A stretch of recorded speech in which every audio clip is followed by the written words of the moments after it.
Lasst uns beginnen. So Rainer Füllmich war metaphorisch gesprochen, zumindest meiner Meinung nach, bereit, über Leichen zu gehen, um sich im Prinzip ja von seinem Vorhaben der Billionen-Euro-Klage hier nicht abbringen zu lassen. Aber diese riesengroße Klage, die nichts anderes war als ein riesengroßer Hinhalteschwindel, bestenfalls, ist in der Tat nie geführt worden. Eben keine Best Friends mehr sind, sondern stattdessen sich jetzt eben eine Schlammschlacht unter Corona-Leugnern eben hier abliefern. Frühere Partner haben sich von Rainer Füllmich distanziert und nicht nur distanziert, sie haben ihn sogar verklagt. Es sind auch ehemalige Mandanten, die sich von ihm komplett im Prinzip betrogen fühlen. Zum Ende fast aller Corona-Maßnahmen hat er jetzt alle verprellt. Ein Unternehmer klagt und will 280.000 Euro tatsächlich die Menschen waren, obwohl Füllmich es war, der sehr viel über diese Sammelklage gesprochen hat, die einen Vertrag eingegangen sind, mutmaßlich mit vielleicht Tausenden Mandanten, man weiß es nicht ganz genau. Auf jeden Fall ging es dabei darum, dass sie halt ordentlich vergütet werden sollten. Ja, die Arbeit, die war sekundär, die Vergütung, die stand eigentlich mehr oder weniger an erster Stelle. Da ging es also um eine Pauschale von 800 Euro zuzüglich gesetzlicher Umsatzsteuer. Dafür würde man dann potenziell irgendwann, gegebenenfalls in Form einer Class Action in den USA, wenn es denn erforderlich vielleicht ist, irgendwann früher oder später mal klagen. Aber das macht man auch nicht selbst, sondern man hängt sich da dran. Und Herr Füllmich würde das sowieso nicht machen, weil warum auch? Er ist noch nicht einmal der Vertragspartner und hatte damit eigentlich diese Mandate gar nicht. Und die in Berlin ansässigen Hafenanwälte, wie gesagt, Hoffmann, Fischer, Templin, distanzieren sich überdies ausdrücklich von den öffentlichen Äußerungen Füllmichs, insbesondere die Behauptung, die Zusammenarbeit im Corona-Ausschuss sei ausschließlich wegen inhaltlicher Differenzen beendet worden und seine öffentlichen Erklärungen, warum es bislang zu keiner von ihm angekündigten Sammelklage in den USA gekommen sei. Ich habe inzwischen die 100.000 Euro Liquiditätsreserve, die ich für den Ausschuss gehalten habe, vollständig zurückgeführt. Rainer Füllmich, der 700.000 Euro an Liquiditätsreserve hält, hat dieses Geld bis heute nicht zurückgeführt. Man spricht davon, dass er jetzt mit einer empfindlichen Geldstrafe belegt worden ist. Was hat er sich zu Schulden kommen lassen? Er hat RKI-Wissenschaftler als Massenmörder bezeichnet. Er hat von Frauen gesagt, dass sie angeblich so hässlich seien. Das ist natürlich eine Beleidigung. Er hat den Vorwurf der Volksverhetzung auch nicht von sich weisen können. Die Staatsanwaltschaft hat sich ermittelt gegen Füllmich, und zwar nach einem Untreueverdacht statten kann. Aber nach Angaben der Verteidiger ist Füllmich offensichtlich schon seit mehreren Monaten, wer weiß eigentlich seit wie vielen Jahren, mittellos. Die Staatsanwaltschaft Göttingen habe seine Finanzen beschlagnahmt, erklärten die Anwälte vor Gericht. Ein Sprecher der Staatsanwaltschaft bestätigt nur, dass gegen Füllmich ermittelt wird, und dabei geht es um den Verdacht der Untreue. Natürlich die erste Sammelklage von Michael Swinwood, die er auch nie geführt hat, bei der er nie Gelder so richtig geschickt hat und so weiter und so fort. Diese ist vor dem kanadischen Gericht krachend gescheitert. Im weiteren Verlauf ist sie als rechtsmissbräuchlich sogar hier zusammengefasst worden. Das noch vorher in Indien und dann auch irgendwann Südafrika versucht. Da ist dann der Name Dexter Reinfeldt gefallen, der angeblich versuchen haben soll, mit der Hilfe von Füllmich da irgendwie zu klagen. Nichts davon ist wahr. Er hat sich nur mit fremden Fehlern geschmückt, wie so oft. Wie dem auch sei, es handelte sich dabei also laut Auskunft von diesem Rechtsanwalt Reinfeldt auch nicht um eine Sammelklage, der deutsche Unternehmer sich jemals hätten anschließen können. Und auf jeden Fall ist auch daraus nichts geworden, und auch das war nichts anderes als Märchen. Und die meisten Leute wissen auch, dass im Zusammenhang eben mit diesem Haus von Rainer Füllmich, dass er da als Sicherheit offensichtlich da präsentiert haben will, 700.000 Euro aus den Geldern des Corona-Ausschusses rausgezogen worden sind von Füllmich, die es bis heute also nicht zurückgegeben hat. Im Raum stehen aber auf jeden Fall Spenden, die weiterhin geflossen sind. Es steht im Raum, dass da Gold mutmaßlich nicht zugriffsfähig ist im Wert von einer ganzen Million, und wem dieses Gold jetzt nur also gehört. Aber diese 700.000 Euro haben die meisten Leute die ganze Zeit gedacht, das ist jetzt die Spitze des Eisberges. Hatte Dr. Füllmich einen Teil des Geldes aus der, Achtung, Sammelklage, konkret 650.000 Euro, vielmehr dazu verwandt, einen Kredit auf seinem Bungalow in Göttingen abzulösen, in dem sich seine Privatwohnung und seine Kanzlei befanden. Juristische Aktivitäten entfaltet Dr. Füllmich in den USA weiterhin nicht, so wie das der Vertrag der Sammelklage ja eigentlich vorgesehen hätte. Woran liegt es nur, fragt sich hier also Viviane Fischer, dass Dr. Füllmich die angeblich so aussichtsreichen Klagemöglichkeiten in den USA zu meiden scheint, wie der Teufel das Weihwasser. In den USA hat Dr. Füllmich ja selbst eine Zulassung als Anwalt, das hat auch die Frau Viviane Fischer erkannt. Warum reicht er dort eigentlich keine Klagen ein? Liegt es vielleicht daran, dass er in den USA gar keinen Kanzleibetrieb unterhält und dort auch noch nicht mal einen Kanzleisitz hat? Darüber Wertspeicher aufzubewahren. Jetzt in Ihrem Fall waren dies 100.000 Euro, in meinem Fall waren es 700.000 Euro. Meine Göttinger Immobilie deckt diesen Wert wir sprechen von einem Wertspeicher, deckt diesen Wert ohne weiteres ab und nach dem Verkauf, der ohnehin geplant war, der Immobilie für 1.345.000 Euro ist dieses Geld auch nach wie vor in voller Höhe vorhanden. Allerdings hat einer der drei nach wie vor mit Frau Fischer zusammenarbeitenden Berliner Anwälte, Marcel Templin, sich hiervon einen Betrag in Höhe von 1.158.250 im Wege des Betruges mit Hilfe eines dabei mitspielenden Notars unter den Nagel gerissen. Die Hafenanwälte, die wir vorne auf dem Schirm hatten, die hätten sich jetzt also eingeklinkt und die hätten von 1,3 Millionen, 1,1 noch was Millionen, also was ist das jetzt, 90%, abgezwackt. Von einem Verkauf, an dem sie in keinster Form, in irgendeiner Form beteiligt waren. Da ist also irgendein Notar, der in irgendeiner Form mit dem Templin zusammengearbeitet haben soll und der hat dieses Geld anstatt dem Käufer, dem Marcel Templin, zugearbeitet. Darüber hinaus haben er, Templin und seine beiden Kanzleikollegen schätzungsweise 500.000 Euro Mandantengelder unterschlagen oder veruntreut. Marcel Templin, Antonia Fischer, Justus Hoffmann und natürlich Viviane Fischer versuchen seit Monaten, mich mit diesem Geld zu erpressen. Dass also dieser Marcel Templin mit den vielleicht Hafenanwälten, aber er nennt ihn ja auf jeden Fall alleinig, ja, mit Namen, dass der es also geschafft haben soll, sich reinzuklinken in diesen Verkauf, diesen mutmaßlichen Verkauf dieses Hauses und es geschafft haben soll, mittels eines Notars, also dieses ganze Geld anzuzapfen, nicht einfach nur anzuzapfen, ein Stück weit, um sich ein bisschen daran zu bereichern, sondern eigentlich jetzt also diesen Hausverkauf und die ganze Summe, die da geflossen sein soll, komplett, ja was, in so eine Art juristische, finanzielle Geiselhaft genommen hat, sodass dieser Mann, der früher selber vor Immobilienbetrug gewarnt hat, der Leute vertreten hat, die von Immobilienhaien auf ähnliche Art und Weise halt über den Tisch gezogen worden sind, dass dieser Mann, also diese Koryphäe, ja, der weltweit so unglaublich einzigartig ist, ja, dieser Füllmich nicht mehr in der Lage ist, an dieses Geld in irgendeiner Form ranzukommen und dadurch natürlich praktisch für ihn nicht in der Lage ist, in irgendeiner Form vor Gericht, ja, aufzuzeigen, dass er finanzielle Möglichkeiten hat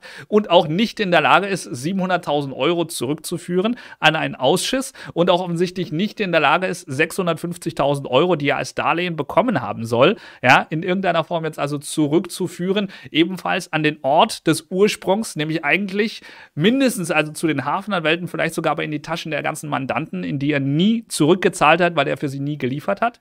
Nicht von Füllmich. Die holt er sich von dem Käufer, dem geprellten Käufer, der jetzt also 1,3 Millionen Euro gezahlt haben soll und diese Immobilie nicht bekommt, weil dieses Geld nie bei Rainer Füllmich angekommen ist, sondern stattdessen irgendwo beim Notar, der hier jetzt also seine Zulassung riskiert. Für Marcel hast du nicht gehört, Templin? Dass also dieser Käufer jetzt leer ausgehen soll? Und wir sollen das glauben? Und Füllmich stellt sich hin und meint, damit wäre er aus der ganzen Sache fein raus, weil er sagt, naja, also tut mir leid, das liegt außerhalb meines Einzugsbereichs. Ich kann da leider nichts mehr dafür tun. Zum Zeitpunkt der Drucklegung dieses Buchs ist Rainer Füllmich von Oval Media verklagt worden, die Firma betreffenden geschäftsschädigenden Falschbehauptungen zu unterlassen. Also nach den mir vorliegenden Informationen, also das sind die von Frau Viviane Fischer, ist das Haus trotz der angeblichen Verwendung der Ausschussgelder für die Ablösung der Kredite immer noch, Freunde, trotz der angeblichen Verwendung der Ausschussgelder für die Ablösung der Kredite immer noch mit hohen Schulden belastet. Also er soll das Haus nicht einfach nur freigekauft haben, er soll es sogar verkauft haben und trotzdem ist eine Grundschuld auf dieses Haus eingetragen. Hat er es also mit Grundschulden verkauft? Fragezeichen. Es ist eine Grundschuld in Höhe von 650.000 Euro zugunsten der Bankhaus Hallbaum AG eingetragen. Wie Rainer Füllmich hat wohl auch aus den Geldern der Sammelklage ein Darlehen erhalten. Ja? Auch aus den Geldern der Sammelklage hat er ein Darlehen erhalten. Das auch natürlich an dieser Stelle, weil er eben auch aus den Mitteln des Corona-Ausschusses Gelder erhalten hat. Da hat er schon mal 700.000 Euro bekommen. Eingetragen ist ausweislich des von mir eingesehenen Grundbuchauszugs aber aktuell noch eine weitere Grundschuld. Wenn ihr denkt, das war's. Nee, da ist jetzt also nochmal eine Grundschuld. In noch einmal einer Höhe von 525 Euro. Das seht ihr hier. Wisst ihr, was das wiederum bedeutet? Das bedeutet, er hat also mehrfach dasselbe Haus, dieselbe, ich will nicht sagen Bruchbude, aber Immobilie verwendet, um sich mehrfach ein Vielfaches dessen, was das Haus in irgendeiner Form wert ist, ja, in irgendeiner Form als Kredit irgendwie zu holen oder zu sichern. Weil er sagt, ich habe ja das Haus als Sicherheit. Im Vorstand der Partei Die Basis, dessen Doppelspitze Füllmich zusammen mit Viviane bildet, hatte er den 15. Oktober 22 als angeblichen Rückführungstermin genannt. Auch letzterer Termin ist inzwischen fruchtlos verstrichen. Das Geld ist noch immer nicht zurückgeführt, obwohl das Haus inzwischen verkauft worden sein soll. Viviane sagt, was für eine Rechnung der Kanzlei Füllmich, wofür ist sie denn? Aktuelle juristische Vorgänge, die Rainer Füllmich mit Kostenwirkung für den Ausschuss bearbeiten würde, waren ihr damals nicht bekannt. Es handele sich um die monatliche Rechnung in Höhe von 29.750 Euro brutto. Sie fiel aus allen Wolken. Eine monatliche Rechnung in dieser astronomischen Höhe. Wofür könnte um Himmels Willen das denn nur gewesen sein? Und seit wann ging das so, wollte sie wissen. Will sie jetzt mal wissen. Offensichtlich ging das schon eine Weile. Denn Jens K. präsentierte ihr eine Zusammenstellung über Rechnungen in Höhe von insgesamt, für alle, die sich fragen, wie viel Geld da geflossen ist, ja, in Höhe von offensichtlich 656.000 Euro.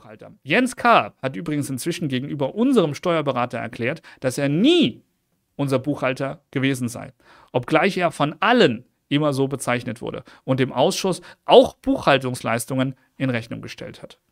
Diese summieren sich, Achtung, wie viel wollte der denn eigentlich haben? Dieser Buchhalter, der nie ein Buchhalter war, aber Buchhaltungsleistungen in Rechnung gestellt hat. Diese Leistungen summieren sich allein im Zeitraum von Juni bis Juli 2022 in einem Jahr. Wollt ihr wissen, wie viel? Der Buchhalter hat 125.000 Euro abgerechnet. Und erinnert euch zurück an die, wie heißen sie, die 29.000, liebe Freunde. Ja? Worum es angeblich hauptsächlich gegangen sei, war die Bewältigung von 360.000 E-Mails. Na, das ist ja das, wo er sagt, okay, aber die habe ich mir jetzt wirklich verdient. Die Bewältigung von 360.000 E-Mails in den letzten 2 Jahren, die angeblich mit Ausschussbezug im Anwaltpostfach info-füllmich.com reinkamen. Katrin B. hatte in einer E-Mail mitgeteilt, dass man noch 150.000 Mails im Postfach aufbewahrt habe. Weitere 150.000 Mails habe man gelöscht, nachdem man sich beim Absender bedankt habe. Belege für den angeblich so gewaltigen E-Mail-Verkehr liegen bis heute nicht vor. Mit eidesstattlicher Versicherung vom 28. Oktober 2022 teilt Rainer Füllmich nun neu mit, dass seine Kanzlei psychologische Unterstützung für Anrufer geleistet habe, was mangels psychotherapeutischer Ausbildung der Mitarbeiterinnen kaum zulässig gewesen sein dürfte. Für die finanzielle Unterstützung einer Telefonseelsorge hat Viviane Fischer den Ausschusssitzungen auch nie aufgerufen. Zu den 700.000 Spendengeld aus dem Hausverkauf. Unser Haus in Göttingen wurde verkauft und der Kaufpreis wurde gezahlt. Allerdings nicht an mich, sondern an einen Betrüger aus Berlin, dem es gelang, den Käufer hinter meinem Rücken davon zu überzeugen, dass er, der Betrüger, von ihm frei erfundene Ansprüche gegen mich habe. Genießt Heinz Gerlach großes Ansehen. Er ist der Herausgeber des Branchenblattes Direkter Anlegerschutz. Das, was Rechtsanwalt Füllmich als angeblicher Anlegerschutzanwalt macht, ist aus meiner Sicht am Rande des Betrügerischen. 700.000 Euro hat der Mann aus dem Corona-Ausschuss genommen. Darüber hinaus 650.000 Euro. Auch aus dem Corona-Ausschuss, erinnert euch zurück, das kam aus dem Kundendienst. 20 Mal 28.000 Euro plus Mehrwertsteuer, die er sich von seinem Jens K. Buchmacher, der kein Buchmacher ist, ja, oder Buchhalter, der kein Buchhalter ist, hat problemlos überweisen lassen. 900.000 Euro. Corona-Ausschuss, darauf sind wir heute nicht mal eingegangen, liebe Freunde, liegen an Goldreserven, vielleicht sogar 1 Million inzwischen, was dieses Gold wert sein könnte, nachdem es jetzt einen Zugewinn hatte, ja, bei Degussa habe ich es. Weil bis jetzt sind ja eigentlich alle Konten und alle Gelder, die in irgendeiner Form mit dem Corona-Ausschuss zu tun haben, bei Rainer Füllmich gelagert gewesen. Kommen 650.000 Euro aus diesem angeblichen Darlehen aus der Sammelklage. Die Sammelklage, die er nie geführt hat. Die Sammelklage, bei der sich jetzt die Leute reihenweise von ihm abwenden und sagen, sie wollen eigentlich da nur noch raus und ihr Geld zurück. Plus, erinnert euch zurück, wieder der Corona-Ausschuss. Spendengelder, die sind in seinem Besitz. Und falls ihr euch fragt, ja, wie viel Geld ist denn da eigentlich geflossen? Er hat selber in dem Video, das er online gestellt hat, seine Korrespondenz mit Viviane Fischer online gestellt. Hi Rainer, schrieb hier Viviane offensichtlich am 6. Juli. Ich habe gerade einen Kontoauszug bekommen von der neuen Gesellschaft. Wir haben im Juli nur, wagt sie es zu schreiben, 37.000 Euro Spenden bekommen. 37.000 Euro. Ausgaben für Anwaltsarbeiten aus deinem Bereich sind nicht mehr möglich. Welche Anwaltsarbeiten? Und wer es hier zusammengerechnet haben möchte, wir reden also von 700.000 Euro Corona-Ausschuss Darlehen für sein Haus, 650.000 Euro, die er sich Monat für Monat für eben diesen Kundendienst, von dem Viviane vorgibt, nichts gewusst zu haben, ja, abgerechnet hat lassen oder abrechnen hat lassen, zu insgesamt 650.000 Euro. 900.000 Euro, über die er mutmaßlich vielleicht, man weiß es nicht, die Hand noch hält an Goldreserven. Überraschen würde mich gar nichts bei ihm. 650.000 Euro, die er allein aus der Sammelklage, die er nie geführt hat, bei den Hafenanwälten wiederum rausgezogen hat, plus einen Betrag X von Spendengeldern in seinem Besitz, von denen wir inzwischen wissen, dass an schlechten Monaten 37.000 Euro zusammengekommen sind. An schlechten Monaten.